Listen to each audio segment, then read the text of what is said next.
Hi, my name is Ocean. I will be moderator for today. I work at Loren Academic Services. I'm the executive coordinator, and I work with curriculum development, and I work closely with Loren, our director. I'm also a therapist, so I work with younger, like ages 12 to 20-ish group. And I am an aspiring medical student. I am applying for this cycle, so this topic to me is just really important, talking about diversity in medicine and how to promote equality. Oh, my pronouns are also she, her. Sorry, I forgot to mention mine are she, her as well. Hi, I'm Kiera. I am one of the producers for the Manifold docuseries, which follows just multiple people, particularly Black LGBTQ plus people in Chicago, and just their lives and what they do. And my episode in particular focuses on divinity and spirituality and healing, and what that looks like for somebody who may be queer or a part of the LGBTQ plus community and Black, and how that all interacts with each other. My pronouns are also she, her. Hi, everyone. My name is Lydia Ivy. I'm also one of the producers on the Manifold docuseries project.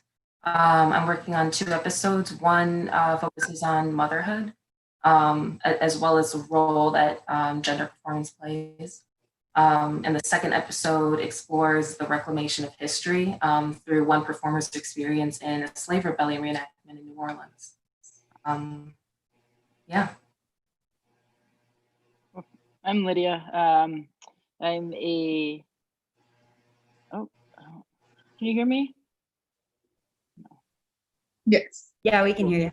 Okay, good. So I'm Lydia. I'm one of the physician assistants in Aurora, Colorado, which is kind of adjacent to Denver. I've been a PA in the ER for 10 years.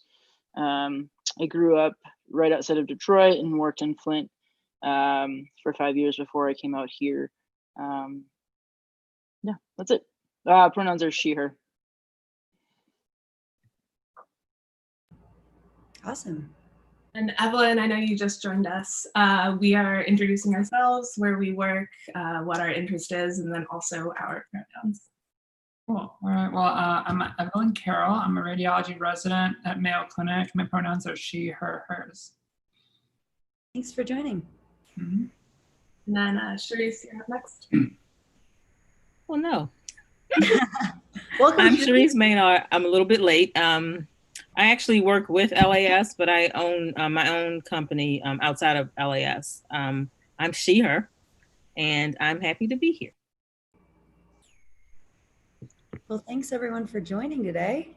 I know, I think Loren is right now road tripping across the country. She's actually coming out to Denver. So she is hoping to dial in, but I think we should start with the discussion. And if she joins, we'll just have her do her intro then. That sounds good to you, Ocean. Yeah, that sounds great. So again, thank you all for coming today. And I'm really excited to get different perspectives from different professions, different identities on this issue as a whole, just because there are so many different intersections and so many different links about ways in which this affects different people and how it affects medicine and really overall society, because medicine impacts health, health impacts different people's ability to go and do things. And so at all levels, this is impacting everyone, not just doctors or nurses or PAs. So thank you all again. So first of all, I just wanted to talk about, in general, diversity in healthcare.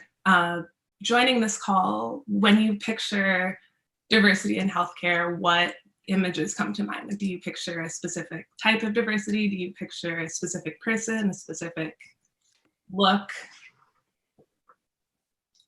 And then just also feel free to just kind of comment off of one another as well. I know that it's a bit hard on Zoom, but feel free to just go for it, and we can see if anyone wants to talk at the same time. Well, I'll start. Since I float in so many different areas of healthcare and medicine, I would like to think when I think about diversity, that I see so much representation of it, but because I see so much, I would say that there's not enough diversity and inclusion, and especially in the leadership space in medicine.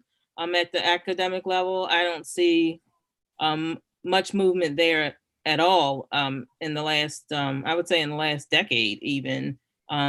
It's an area that I write about all the time. I just finished penning a training that I'm doing with an organization and some research on the topic of it. So I hope for change, but when I think about diversity, I think about what's lacking, not what we currently have.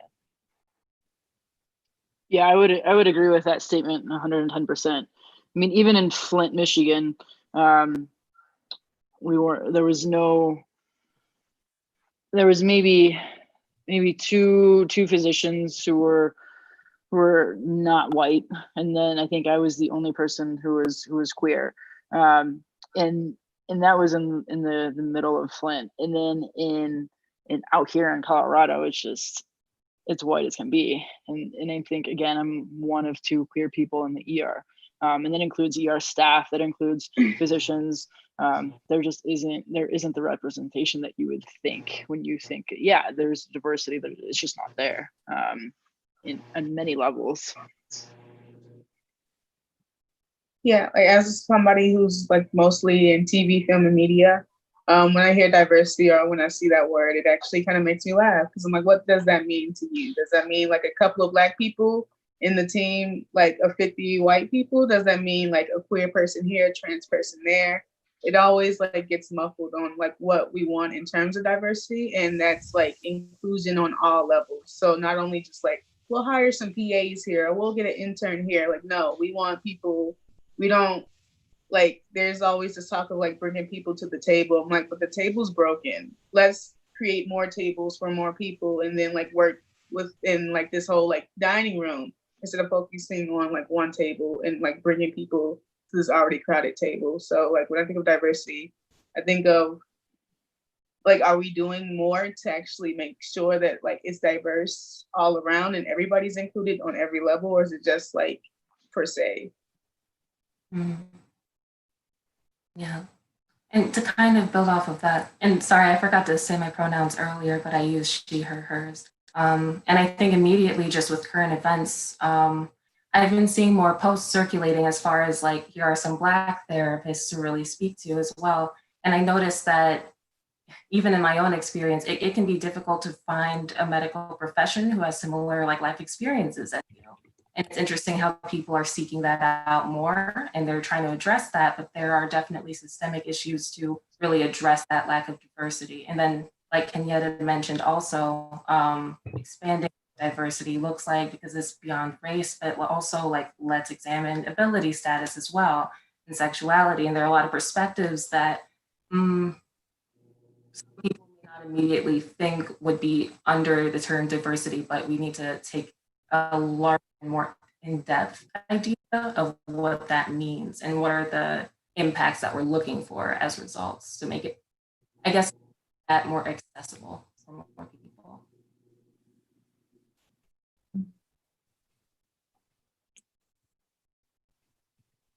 And then Evelyn, I'm not sure if you wanted to, but also if you want to pass on a question, feel free to. Yeah, so, you know, when going back to your original question about diversity and like what I think of, you know, for a long time, I always thought about, you know, like more like ethnic or racial diversity. And I think you kind of, in your little prompt for today, we kind of mentioned that the invisible diversity, whether that's, you know, disability or sexuality, gender identity. And, you know, in the past, I feel like those haven't been talked about as much, but I think at the same time, they can, those kinds of folks can definitely bring something to the table. And like some of the other people here were saying that, you know, it's not just like recruiting these people into your system, but also, you know, promoting them within to leadership positions. As I think we've all seen, there isn't a lot of diversity at the higher leadership positions, no matter what field you're in. So. Thank you, everyone, for just starting with that, because I think that in some senses, this really encapsulates the larger picture is that all of us are in some ways looking for diversity. We're looking for people who are like us or have shared experiences within the medical community, within health professions. And despite all of our different identities and different experiences, the same thing is coming up, which is that we're not seeing the diversity that represents us. So in general, healthcare, the diversity and the representation in healthcare is very much skewed relative to what the actual population is, both in this country and other countries, especially other predominantly white countries. So within that, why, despite the fact that diversity has been shown to improve patient outcomes, when patients have doctors who can relate to them in their story, that improves patient outcomes, why does diversity in health professions not reflect the diversity in the community? Why is it that the proven outcomes, the studies have shown that having that diversity, having that representation makes it better? Why is it that it's still not at that level? I can start. So I think it starts at the very beginning. So when you're talking about medicine specifically, the medical training it's a long path, right? First you start by getting into college, then it's medical school, then it's residency, and then you're finally done. And through that path, you need access to resources to be successful academically. Because that's a lot of what it is academics to get accepted into a good college, to get accepted to a medical school and go to a good residency. And so I think, unfortunately, for a lot of, diverse communities, they traditionally have that lack of financial access that makes it harder to maybe get to that test prep course. Maybe they have to hold multiple jobs or something like that, and they just they don't have those from compared to like someone who has more financial stability. They don't have those advantages, and then that just gets propagated through the many years of training and education, and then you end up with not as many as you would hope. Yeah, I mean, I would say that even that starts as early on as grade school, right? And in communities like Detroit, kids are going to school and with rats and with their ceilings that are caving in. But then you go, 10 minutes, north, south, east, or west of there, and people are, thriving in these, private education systems. And I think it just starts off so early, and I think that at times can get forgotten. You also have systems in place that or implicit biases and things along the way. Some studies show where we take certain people from certain backgrounds, or even females, and we pull them away from STEM subjects and stuff by the time they hit middle school and high school, and we discourage that type of interaction with the sciences and that type of thing. So those individuals aren't likely to end up in medicine if you constantly tell them, oh no, you want to go a different way. But you also see that at the university level from a standpoint of teachers and medical professors and that type of thing. They don't try to recruit from marginalized backgrounds, because some studies have shown if they do, they are treated more harshly by their own institutions. So you have some of these things that have been in place for, forever, decades, centuries, whatever, that makes it hard to recruit, and it makes it hard to generate interest in the field of medicine to make it more diverse. And I think that's an area that needs a lot of help. To what we were saying here, start very young and keep people from marginalized backgrounds involved in STEM subjects and interested in medicine. And then Loren, hey. Hi everyone. I'm so sorry to not have my video on. I apologize. I'm in a car going down the highway on my way through Nebraska. I apologize that I am looking at everyone, and it's really cool to see everyone. And I'm so sorry that I think it would look a little dangerous if I put my video on. But I do think just just as another component about diversity in med ed, I think another aspect of it is that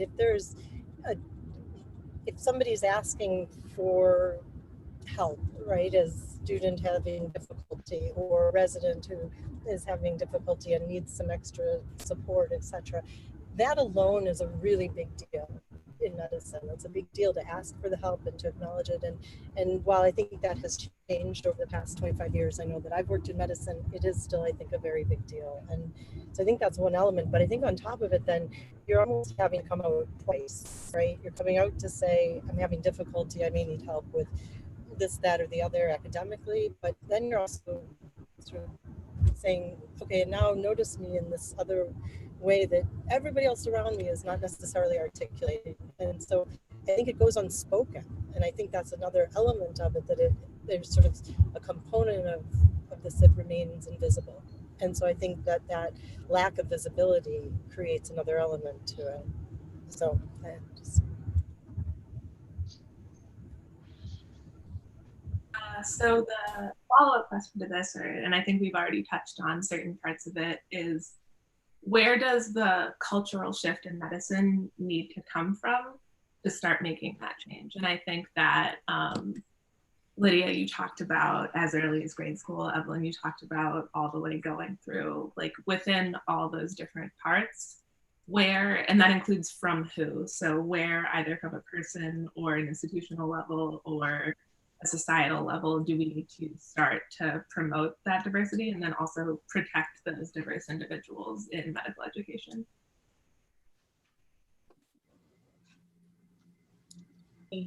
I was just thinking, like, it's this systemic. So it, like, as Lydia said, like, it has to start like at the schools. Like, it has to start from the very beginning. And with like the current events and stuff, it's a lot of talk about reform and how we can change things and rebuild things. But like, in order to reform like racist and prejudice and like all of the discrimination that is like within not only the medical field, but all of these fields, because it like is ingrained in our society. We have to like break down all the fundamental stuff. So we have to like talk, like these institutions have to like acknowledge the roles that they play in like not only like the malpractice and like how they treat like people who aren't like white and able-bodied and like good, but like how they like you have to acknowledge and be held accountable for all of that. And I don't think a lot of people want to do that. So it is just going to be a very hard fight, or it's going to take a long time for us to actually make progress, because it would mean a lot of people being held accountable, like, and that starts at the schools and it like elementary schools, and it goes from there on up. Like all of the systems, all of what we know has to be like looked at differently. Yeah, I mean, in even on like an academic level, I saw this post the other day, kind of comparing like a Steven Johnson rash on white skin, essentially, compared to what it would look like on person of color skin, right? And how vastly different it looks. In through school, there was never any kind of pictures of these kind of life-threatening rashes on people of color. And so I think it even starts at that level, right? Is having pictures and having documentation of like, hey, like this is what it looks like in this situation, or this is what it looks like this. And I think it can start there as well, because it's not represented well even in the like actual learning of these disease processes. But I think also just having people who have kind of quote unquote made it, right, and going down in talking and being there for people who may not have as many kind of advantages or privileges, in talking about their story and talking about the hardships of being LGBTQ plus in this society, right? Like when I was coming out and when I was in school, it wasn't a cool thing yet, right? It's not as easy as it is now, right? It seems as like kids now have it, I wouldn't say easy, but it's not as hard as it was maybe even when I came out, right? It could be, but coming out while in PA school was not easy, right? And then you're worrying about what the people think about you that are in your school, and what people are going to, how you're going to be perceived when you're going to these rotations. And it's just like, and it hasn't stopped, right? It's like I still go into rooms and I still get like berated by patients. I still get harassed by patients. And it's like, I've been doing this for 10 years, and literally every month something happens. And it's like, if you can tell these stories and say, hey, you know, like I can still do this and I'm still successful and I can still do my job really, really well. Like people find power in that. And I think being able to go to even elementary schools and talk about it, it could help as well, you know? Lydia, so what you just said reminded me of one of the articles I popped in at the bottom. Also, I know I gave you guys a decent amount of reading, so sorry, and completely understandable if you didn't have time. And so one of them is a thought piece about being a gay medical student and wondering if it were easier to be heterosexual. And I think that this is obviously not completely generalizable. There are some people who present as very much queer and they're very open about it, but there are also people who, I mean, I guess you could say like people who look like me, like no one would really automatically assume that I am queer. But within that, one of the quotes is, I mull over whether the pledge for doctors to be honest extends to telling someone about my partner, and whether patients have the right to know about our sexuality or gender identity. So looking at it in terms of like the Hippocratic Oath of do no harm and being honest versus that reverse side of, is being honest putting my safety at risk, my job at risk? Is that going to make my patients distrust me? Is that going to then put them at risk because they're not going to be getting the care they need based on the way that they perceive me? So within that, where do we fall on the responsibility? Like, is it our responsibility to be represented and be representative of the fact that queer doctors, Black doctors, female doctors, trans doctors can do those things? Or is that something that is not necessarily on us, is on something else? So if we don't have the responsibility, where does it go? That's a loaded question. Sure is.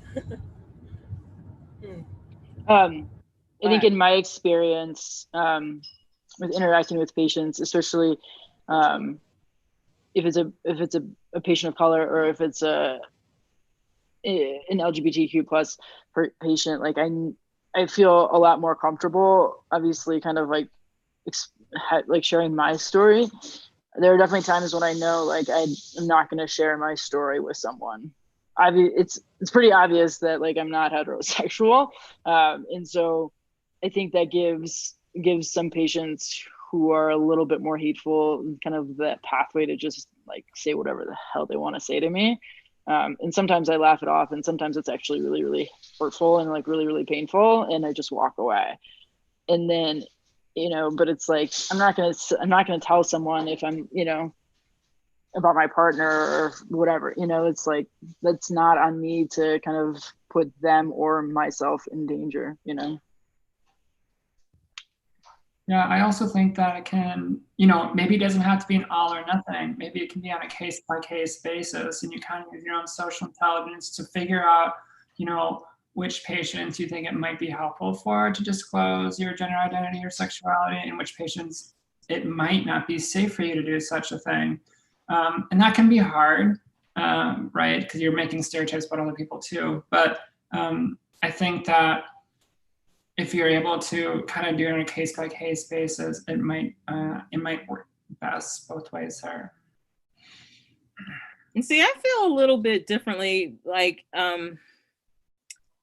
I feel as though, and I told Ocean, I struggle with this whole chat a little bit because I can't believe, or I refuse to believe, that we're still in a place in this country as people where we're still asking others to hide who they are, to be, you know, and not live authentically. It just boggles the mind to me. And because I actually sit on a board for an organization that deals with physician burnout, and what I've learned is that some of the issues that come about for them is because they are not allowed to be authentic. And I feel that if you're in a situation where you're working and doing your profession and you're thriving and you're happy and you want to, no one has a right to out you.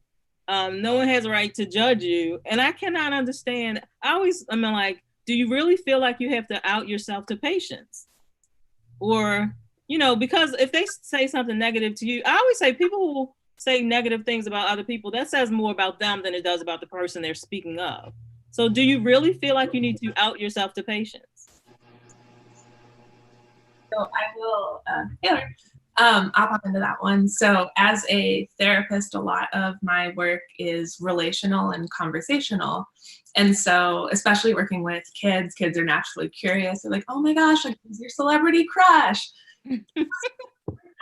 And it's one of those things where, especially working with children, it's complicated just in the fact that somebody talking about their boyfriend is very much or talking about her boyfriend is very much an acceptable, yes, that's totally normal, we talk about it, but in some ways it is sexualized if I were to talk about my girlfriend. And so then the question comes, working with children, being directly asked those questions, what do I say? How much do I say? Do I give an honest answer? Does that then worry the parent? Does that create tension in the family? Will I then be trusted with their child, either in my competence or am I being viewed as predatory by talking to a young person about this? And so I think within that, and I'm not sure, I don't necessarily think this is the same for all doctors or all professions, but for me as an individual, it's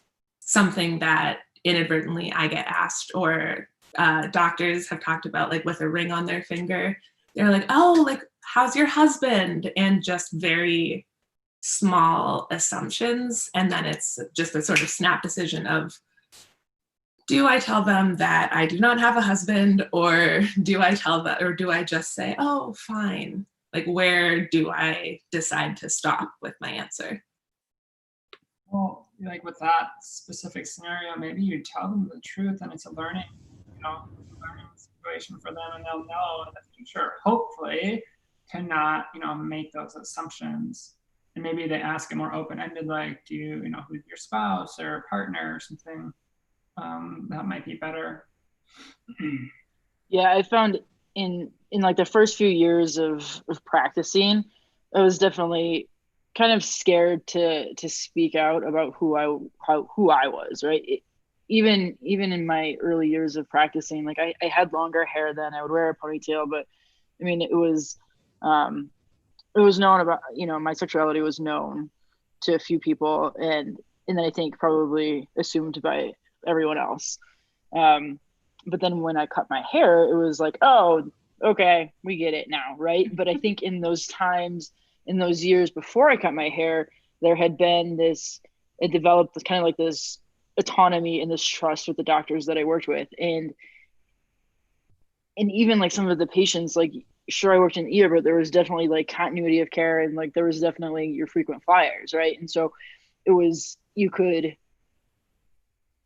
there was like this buildup of trust essentially. And then, and so it was never questioned, essentially after I had kind of proved myself in a way that, like, just because I'm a lesbian, I can still be intelligent and I can still do my job, and it's not this predatory thing that everyone else tries to make it to be.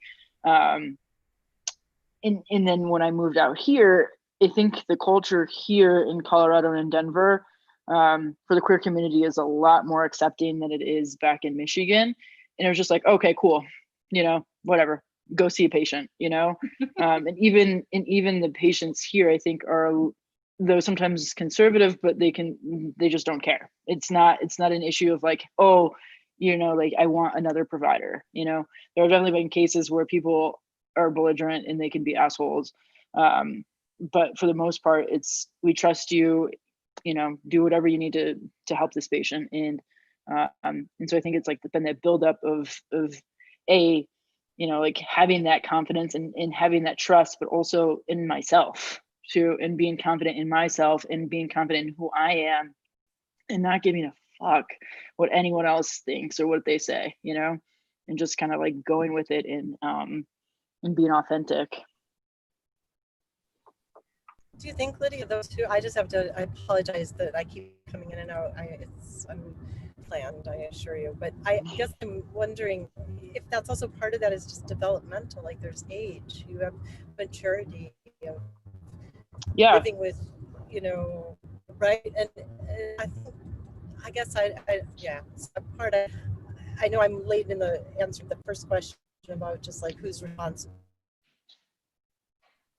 is this, but I do think it's, to Sharice's earlier point, it seems absurd that there's like a responsibility or an onus to say something about that. It really doesn't have anything to do with the provision of healthcare at that point. Right. If somebody is really sick and in the middle of urgent, need, it seems like peculiar to pause, and you wouldn't expect that of somebody who's heterosexual. You wouldn't expect that of somebody, right, who, if there's something invisible, you wouldn't expect them to push pause in the middle of this urgent experience to say, oh, and by the way, I'm heterosexual. You wouldn't expect that. So I think it's absurd, but it's also really insensitive to, it's insensitive, I guess.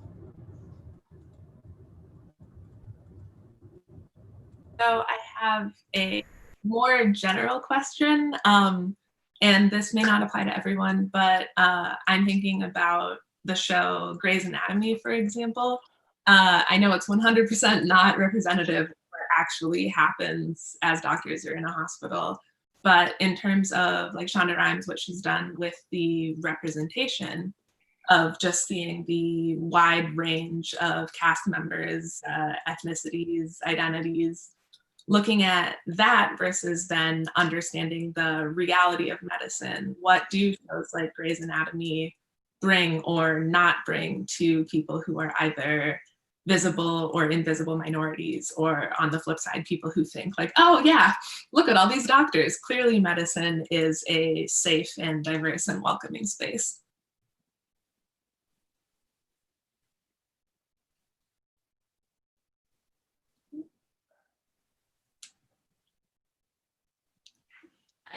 I would say it kind of goes back to what we were discussing before about what diversity looks like, and kind of just discussing like what are the deeper issues that need to be addressed. I think very often people can minimize it to just surface level casting. Granted, again, I'm not a doctor, I don't work in the field, but I can't imagine it would be accurate to the actual experiences that other people of color, folks, people dealing with ability are dealing with. So I guess some people could call it a good start, but there's still a lot of progress to be done as far as that representation and diversity. And also certainly, like I'm sorry. Oh. No, you go.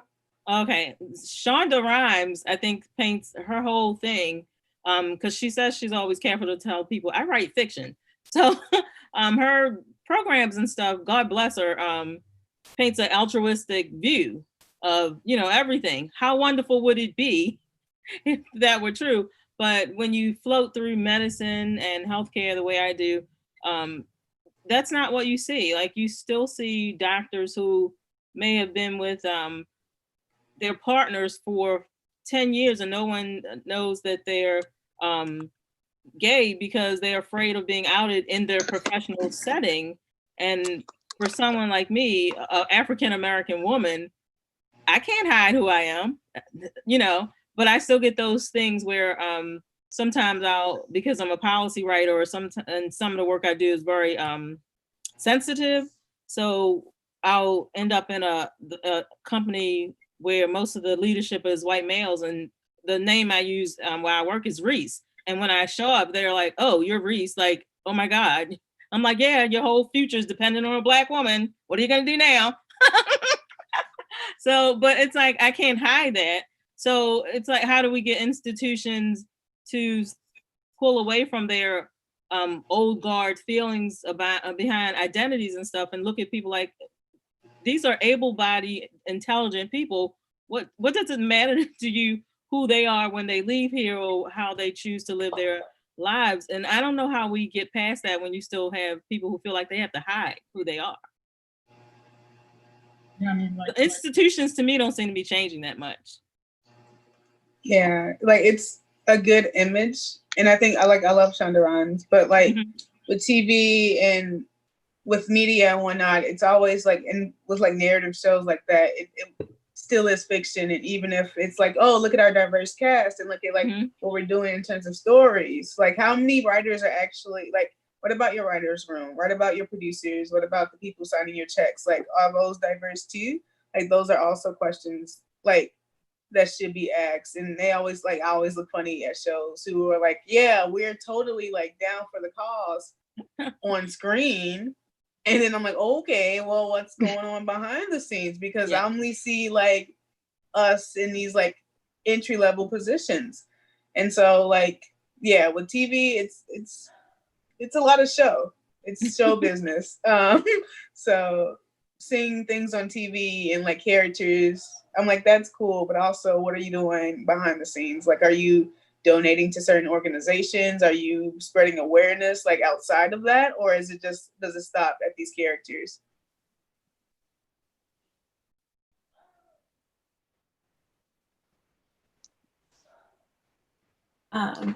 So as we think about the way in which diversity is pictured versus the way that it is, I think about sort of the unpaid labor. I have a question.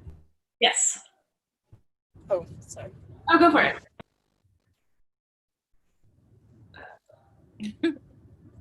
There we go. It's okay. No, it's okay.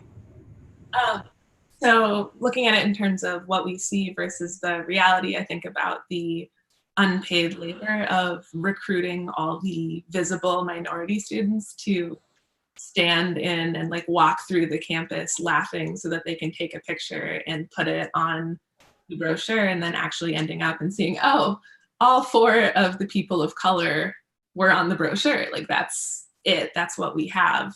And so that extra unpaid labor of, in some ways, the bait and switch, like, yeah, here, we let you in, you just take this picture for us, and perpetuating that cycle of, in some, like, not necessarily having tricked someone into going, but painting a picture of a community that's not there. So as people of color, as visible or invisible minorities, how do we express that, fine, yes, you can use my picture, if it comes with a commitment, get that commitment to be attached to the app? Well, I guess I would ask you guys, given our current atmosphere, do you think there's more of a commitment to changing internally? Because one of the things that always annoys me with the companies I deal with, they always tell me, oh, we're very proud of our policy on inclusion. I always get that speech. So I'm like, are things changing anywhere? Does anybody here see actionable things being done? Well, I'm currently in the middle of a campaign. So in terms of can things change on the inside, it doesn't change unless people on the outside make noise, is what I discovered. Over the last few months, I started a campaign to get my old racist boss terminated from the company that he founded. And he's been in that company for 19 years. He's been the executive director for 19 years, and he comes from a lot of money. And so like, it's like an 18-page letter that we like wrote up, and it's about the constant abuse and racism and discrimination that like a lot of people faced. And for 20 years, almost 20 years, it went on. And like, it's not like it was hidden, but not to the point where it could have, like, it should have went on for 20 years. And nothing was ever done. Things were brought to like higher ups, and nothing was ever done. And like, it's people for years fighting and fighting and fighting and trying to keep up a good fight. And it wasn't until like somebody came out publicly and be like, hey, we have an 18-page letter, like fully documenting all the terrible things you did. Well, now like the whole company is like, wait, we never knew about this. We have to figure it out. And like, we're going to get to the bottom, and we want change. And it's just like, you want change now because you're called out for it publicly. And it sucks that it had to happen that way, but I'm like, that's how we have to do it. Like, we have to hurt their pockets. We have to hurt them where it like actually will like affect them, which is like pride and status and money and reputation. And that's what they care the most about. Like, I wish I could say that like we got this far because they actually care about the community. They care about their name getting dragged through the mud. So that's why change is happening. And that is what's happening now currently with like everything else that's going on. Is like America's getting dragged through the mud and it's on a global scale. And now they're like, oh, well, we can cut some, police funds a little bit here. We can, get rid of the KKK monuments here. It's like little things, but like it all started because a lot of people got sick and decided to make a lot of noise. The things to have, I mean, you also have other things happening where, even just recently, the trans community got some of their healthcare rights ripped away from them, which to me, it should be intuitive that healthcare, it does not matter what background you're from. Healthcare is healthcare. So how can you separate a group out to discriminate against them? So how do we make those, like if change isn't authentic, if change isn't from a grassroots level, is it sustainable? Like, will we be seeing the same problems we're having with these communities 5 years from now because we had this temporary time of change, and then are we going to go back to the way things were? Yeah, I think with change, and I've had this conversation a lot, like specifically with like older generations and whatnot with my aunt. I think she's like Generation X, but like we had a conversation about the protest and the looting and the rioting, and she's like, and I mentioned, yeah, I was like, yeah, like we are just doing what they did back during the civil rights movement. I'm like, a little bit. I wasn't like.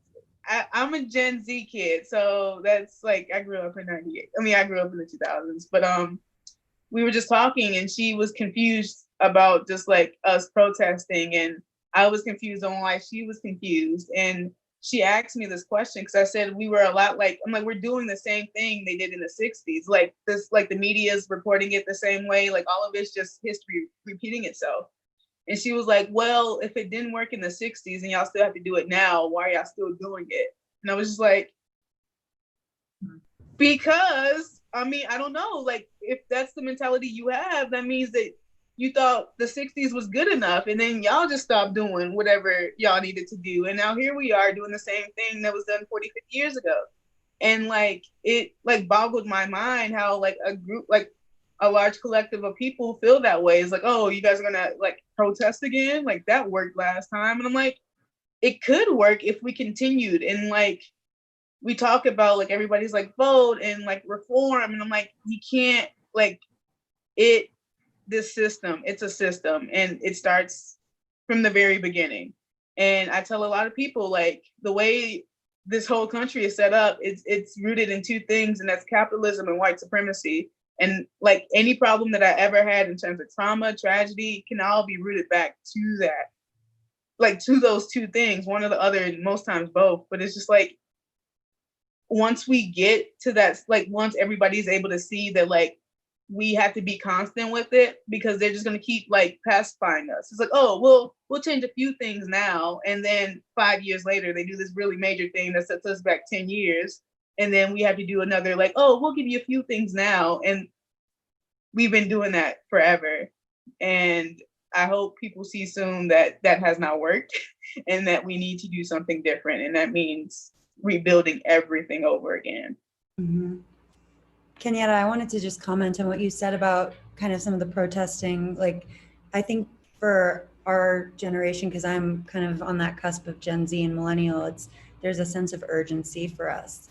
That's like, this is our future. We have a really horrible president right now that's racist. He's a rapist. He's just absolutely terrible. And this election that's coming up is like incredibly pivotal, and it's going to affect all of us, but especially the younger generations that are going to have to live through it. And so I think for all of us, there's this feeling of like, we need to do something now or else it might not be reversible.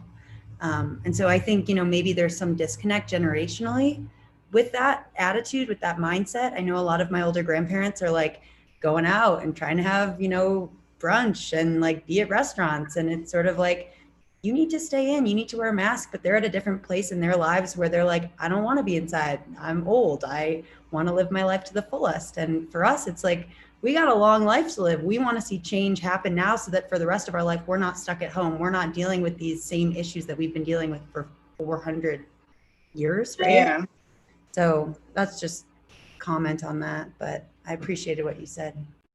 And I don't necessarily think, and it was before my time, and Kelly still with clacking, it was before my time. The civil rights movement of the 60s, I don't think it necessarily didn't work. I think that people moved on to other things once they felt like they achieved a certain level. Yeah. And, you know, I don't know that we have the level of the Harvey Milks out here now and that type. I don't feel like we do anyway. But it's not to say that there haven't been other changes or the good fight hasn't been fought since the 60s. I think that people just have their different agendas. Now, I will say that the change I'm seeing now in the different protests and things I see now give me more a sense of hope. And I'm probably in the majority and in the minority in this group greater because I am a conservative, but I don't think that all is lost for what was going on when we got the man who I can't stand to mention, Trump in the White House. I'm like, I feel like it lit a fire under some people that say that, oh, maybe we've been sitting down on the job, we should have paid more attention, and this wouldn't have happened. So I've been kind of thinking that it's what we're seeing now is more of a resurgence or a movement coming back alive instead of people saying that, oh, nobody was doing anything. I have greater hope for the next generation than I probably did 5 years ago. Yeah. I think if you're not inspired to do something now, I don't know what would inspire you. So looking at it in terms of, and I think that this is also something that comes up, healthcare has become a partisan issue. Like healthcare is in the hands of the people passing the laws, the people making the policies, the people striking down those same policies. So how healthcare is supposed to be neutral. We are supposed to be treating everybody the same. Like that's the purpose of healthcare, is make people better regardless of who they are. And yet healthcare has become, in America, extremely partisan. It's become extremely classist. It is just very much top down and bottom up, unequal. So what nudges can we make? Like what changes can we make to remove the partisanship that is in healthcare? Because with the partisanship that there is, I think it's very easy to be on, well, this is right, that's wrong, but making it less of a partisan issue, less of a black and white issue, how do we do that and where would that take us? I don't even know how we started politicizing wearing a mask. I think that healthcare should not be a partisan issue. I think it should be looked upon as a society takes care of its people, right? This is, I always say America is one of the only places where we don't care for our elderly. We simply do not. We want to stick them places or have some type of system take care of them. In other countries, they don't have those same problems that we have. And with different communities, other countries do not segment their populations to not care for them the way we do. It's like we look for reasons here not to care for people instead of embracing all and providing for them, which is a problem in this country. And specifically in healthcare, I think we need to get to a point where we depoliticize healthcare, the whole idea of it. And most people think that that it has always been this way, but historically it was not like this. Healthcare was, like I remember with my parents, I think we had Blue Cross and Blue Shield when I was a kid. I just seem to remember that. But it wasn't like we had to go to this place or that place. We had a family doctor, that we went to. And it's not like that anymore. Everything is very segmented and systematic, like, you know, you got to get a referral for this. And healthcare right now is a mess due to the problem of communications in this country. We don't know how to communicate with each other, so we pick up these systems to do it for us, and it destroys the relationship. So I certainly hope that things will get better in healthcare, but in this country, unfortunately, it has been a partisan issue for some time now. And I think to get away from that is going to depend on innovative people, innovative thinkers, younger minds, and that type of thing, to move it back from where it is and put it in a better place so that we take care of everybody. I also think, though, as somebody who's Gen X, so I'd be considered old in this conversation. I'm often used to being sometimes the youngest in a room. So I guess what I would say is that, except in my own family, then I'm the oldest here. But I would say that I think we have a responsibility at a grassroots level on a daily basis to say something, to do something, to not be bystanders. And I think that is actually just like human decency. I really genuinely believe that. Kenyatta, you were saying that, like, you feel that, you know, maybe your auntie's older and not sort of seeing the, you know, how effective it was to protest and so forth. I think it's something we have to do. I feel compelled to do it, whether that's, you know, truly like protesting out in the streets, whether that's protesting in a meeting, whether that's, you know, raising my hand to say like the unpopular thing, to say the uncomfortable, or if it's just pushing pause to just listen to what is being said and to like make sure that I'm hearing it and not just thinking that I've, you know, appraised something, but like that I've really understood or heard a person. We're going through a storm, and so it's sort of in and out. But it's fascinating to listen to just the snippets as I'm coming in and out and thinking.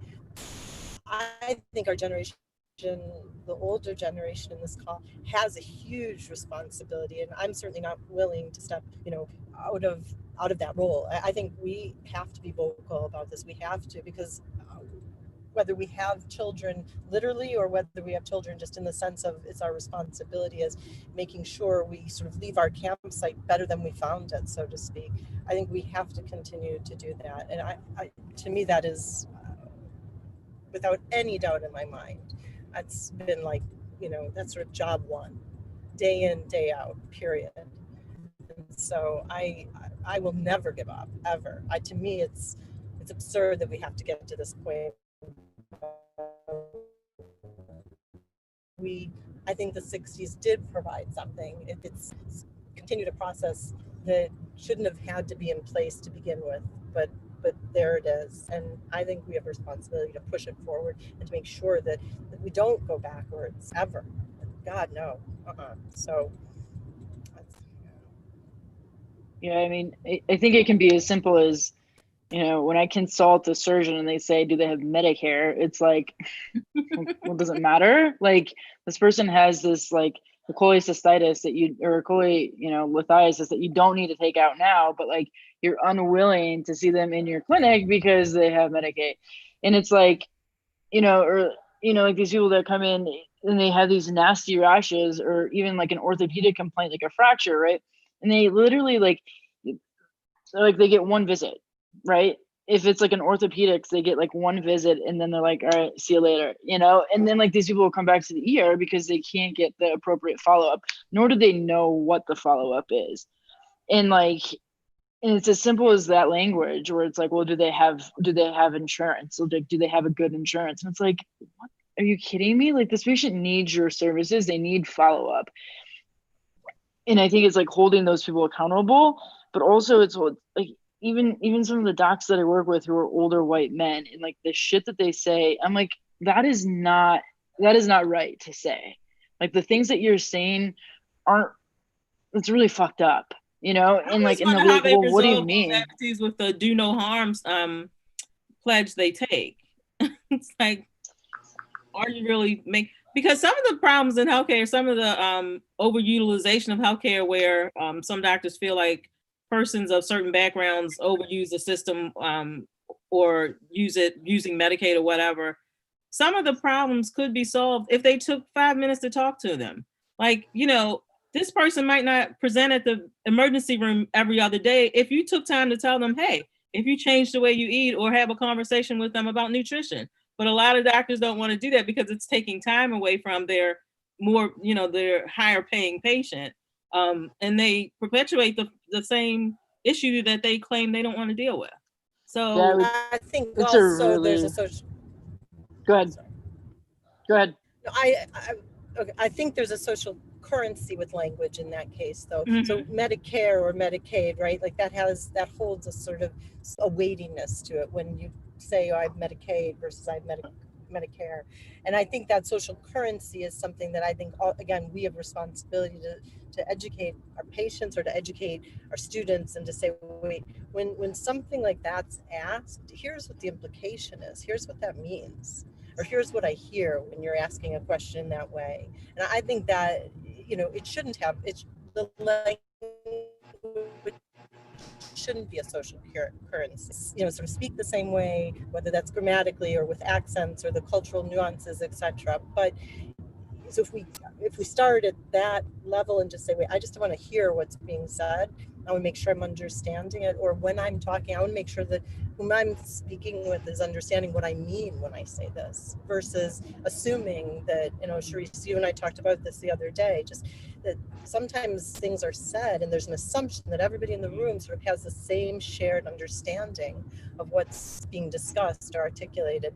And everyone can speak the same language in that room, but they may not have a shared understanding of what the language indicates or means. So I didn't mean to interrupt, Lydia. I'm sorry. The Medicare Medicaid thing touches it incenses me. It really does. So for, sorry. Go ahead. Oh, I was just gonna say, like, I'm not a medical person, but as like a patient, I really like the whole like listening to patients and hearing them out and making sure that, like, even if you see something happening like in the workplace and calling people out on those issues. Like growing up, I was overweight. And a lot of like, I had one pediatrician my whole life, and she was just like, any problem I had, she's like, just lose weight, just lose weight, just lose weight. And I'm like, ma'am, you need to like, I'm like, these things, like, it was just that, like, oh, my arm hurts. Like, oh, just lose a little bit of weight. I'm like, what? And it even got to the point where I was like, I had like the stomach flu and I couldn't like stomach things for months, and I lost a lot of weight. And I told her, like, I can't eat whole meals. And she told me, like, a child under the age of 18, she's like, hey, at least you're losing weight. And I was just like, wow, that is not okay to say that. But like, even that, and like, there's been multiple times, well, not multiple times, where I've gone to the hospital and the nicest person there has been like the security guard who was Black. And like, I felt disregarded by nurses. And like, there's been days where like, they wouldn't feed me. And I'm like, hey, I've been here for 6 hours and I haven't gotten a meal. Can I get something? And I'd be like, yeah, just go back into the room, sweetie. We'll be with you in a second. And then they would laugh with their nurse friends. And I'm just like, I'm an actual human being and I can hear you. And things like that. But I've also had like great experiences where like, even my current therapist, when I lost my insurance for a while, he was like, if I have to call you on my break for 20, 30 minutes just to talk and not be on the books, if you just need anything, let me know. And it's just like those things like that really helps and like brings faith back. But like having to experience like that one pediatrician for like 17 years of my life, would not want that for anybody. So it's just like seeing those things and calling them out, because as a child, I can't really call that person out because I'm like, you're the adult in this situation. You're the person looking after me. But I feel like if there was more accountability and more people like, yes, the system needs to be changed, but we also need to call people out, like who we see it happening and being like, that's not okay. Or like even taking them to the side and being like, you need to reevaluate why you're here, what you're doing, and how this helps these people. Well, I don't even know if it's always even just I'm thinking about like marginalized communities. I always think sometimes doctors, when they go through their journey through medicine, they become a little desensitized to things, because I always say we teach doctors to treat disease and not people. So if you're constantly looking at systems and not the person the system's coming from, all the time, sometimes you get desensitized and you don't even realize you're saying something that might be hurtful or not of value to the whole person. because you should be taking care of the whole person, mind, body, and spirit when you treat them. And I don't think a lot of doctors get that in their training. It's more like, oh, this is the disease you're presented with, take care of that, you know? One thing I want to touch on really quickly, or well, two things. Number one, also, if anyone has to go, I know we are at time. I would love it if you could have a few more minutes fireside, but if anyone has to go, I understand. One thing that I realized that I have not touched on, and I think in some ways that's very indicative of the wider culture, is talking about visible and invisible disabilities. That was something that I have on the agenda. It was on my list of things to talk about, and I think that as it does in the real world outside of this chat, it's very easy to get lost when talking about other issues that are more widely seen, more widely talked about, less uncomfortable for people.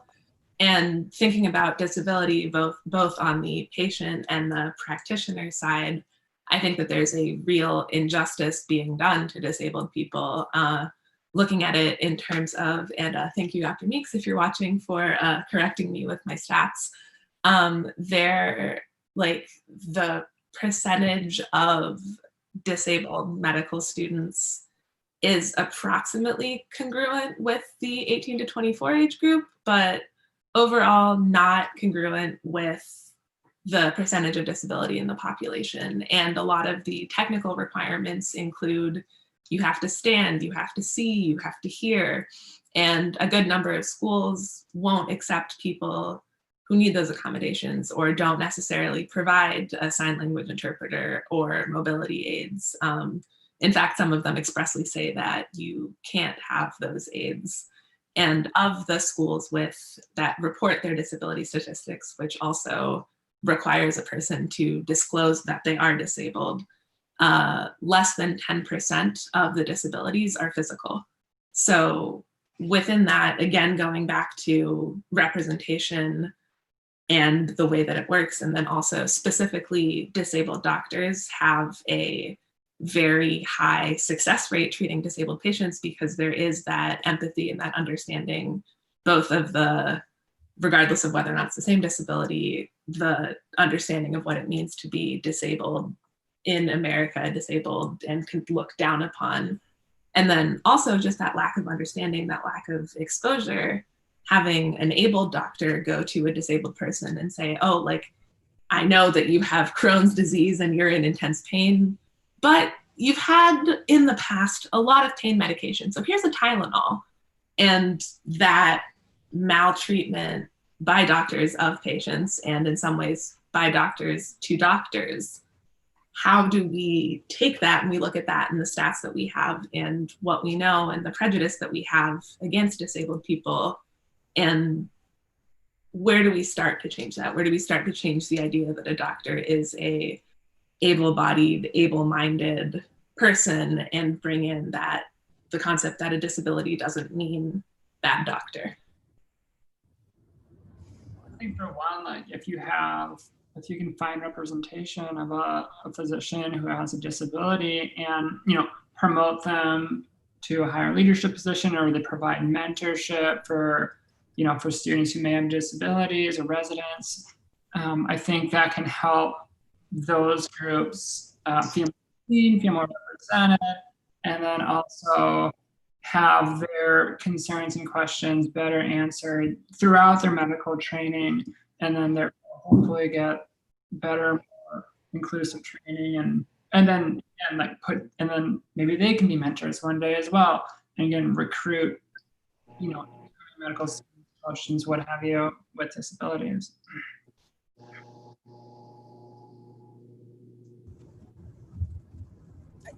Ocean, there was at ACGME this past year, there was a physician who was deaf, and he presented to a larger group about sort of what it was like to get into medical school and to be accommodated for, you know, for not being able to hear, and to be in classrooms and to go through OSCEs and to go through, you know, at a clinical level, clinical skills management, and learning how to be a physician. And he talked about that. He had he had two different people signing for him, as well as he was talking, and he reads lips, and it was a fascinating presentation.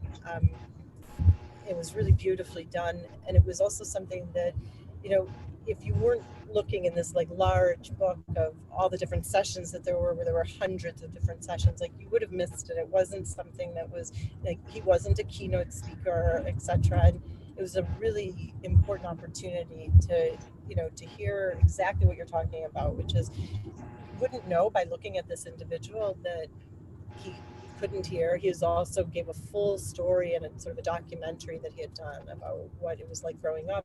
He was one of 5 brothers, and I think 3 of them were born deaf and 2 were not. It was either 5 or 6 brothers. It was really a fascinating story. And so what sort of he went through to go to medical school, and how many times he applied, and all the different requests for accommodations and the appeals. And it's absurd. Again, you're talking about not having a level playing field, but I think there too, there's a responsibility from within, but also from outside. It's just like within a system, right? There's people who are part of the system at hierarchical levels. There are people who are grappling with the system, the most fundamental ways. And I think the responsibility is, of course, not to be a bystander, and also not to, not to let something sit that's been said or done that's not right, and to make sure you're speaking up. But I think it is a responsibility both at a systems level as well as in very sort of grassroots ways. And he spoke to this really beautifully, and it was exactly on this topic. It's just a really touching and important presentation. So. I don't much of everyone's Friday. Does anyone have any last thoughts they'd like to share? Otherwise, I will give a brief wrap up. Bueller?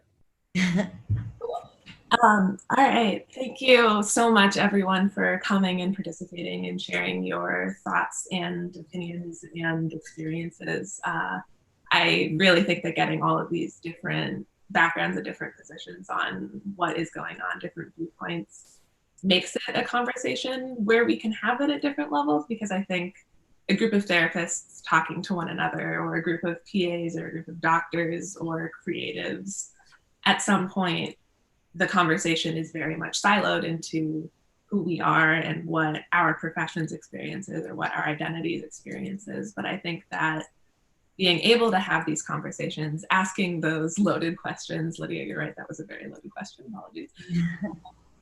I think that having the ability to do that and coming into it openly and saying, yes, I understand. I understand that I don't understand, but this is what I know, and how can we bring all of the different things that we understand that someone else doesn't together. So thank you all for coming. I really am very glad to hear from you, meet you, learn from you.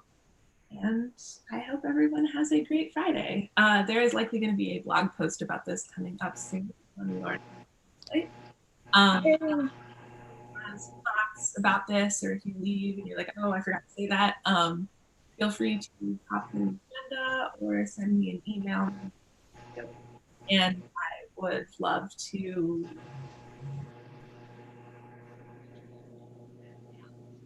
make sure that your voice is heard. I think that this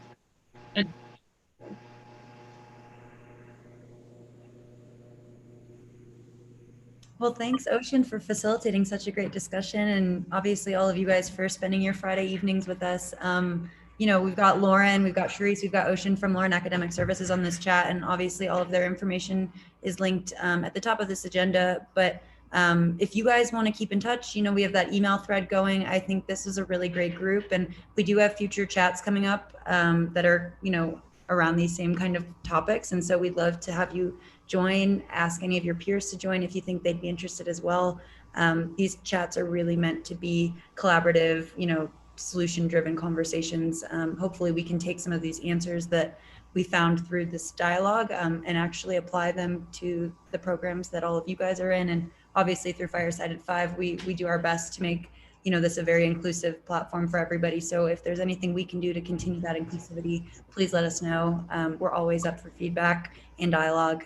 As you guys may know already, I've put a bunch of the notes in the bottom of this agenda. So if you'd like to look back at that, please do. And this video will be on YouTube as well. So feel free to share with any friends, family, colleagues. Really appreciate your time. So thank you again for joining. Thank you so much. Yay, that was great. And I am so sorry I was late. I apologize. It was lovely to meet everybody. Thanks. Happy Friday. Bye. Bye.